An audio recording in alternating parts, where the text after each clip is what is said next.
чинот на влегување во светската организација е значаен датум од историјата на Македонија.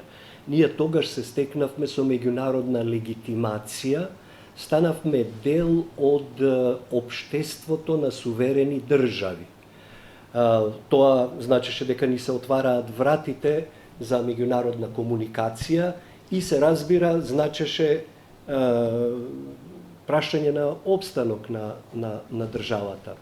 Треба секогаш да се имаат предвид околностите од тоа време, рушењето на биполарната структура на светската политика, нешто што се случува во неколку генерации еднаш, страотната етничка војна во поранешна Југославија и сето тоа, ако се земе предвид, чинот дека Македонија преку својата политика на миролюбиво самоопределување стана членка на светската организација, се стекна со свој суверенитет, е големо достигање на оваа наша нација.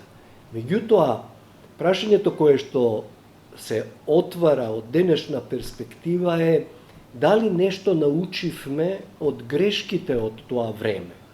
Има впечаток дека сме лоши ученици, одбиваме да учиме.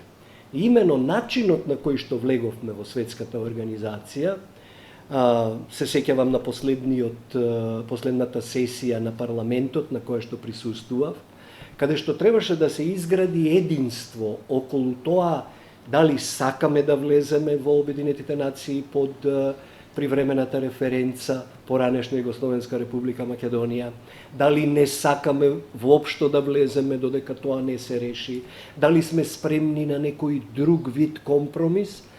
Јас како министер за надворешни работи не можев да произведам консенсус околу дебата ординерна, а не околу исходот на дебатата. 20 години подоцна забележувам подеднакви манири на поведение. Ние се уште во парламентот не успеваме да произведеме диалог околу битни проблеми на државата, кои што ќе значат единствен став на Македонија во меѓународните политика. Тоа ни се случува 20 години подоцна со Европската Унија, тоа ни се случува и со НАТО.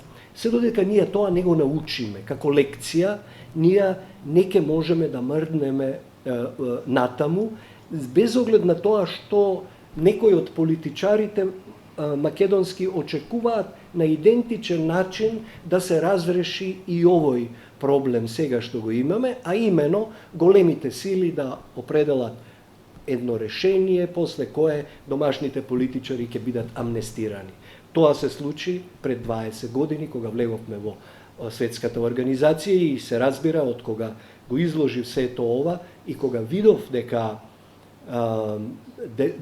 дебатата воопшто не започнува на темата, туку дека се сведува на персонални напади, на навреди, јас едноставно си ги собрав хартиите, станав од собраниската клупа и заминав. Партиите треба да го направат следниот чекор. Истото се случува денеска во собрание на Македонија, кога сме на портите на Европската Унија и НАТО. Основното е да се избега од одговорноста, да се зборува јасно, да се сваќат реалностите на меѓународната политика и на крајот да се земе одговорноста. Сето ова врескање околу ова име поранешна Југословенска република Македонија се должи на фактот дека во целина земено македонската политика не можеше да дебатира меѓу себе.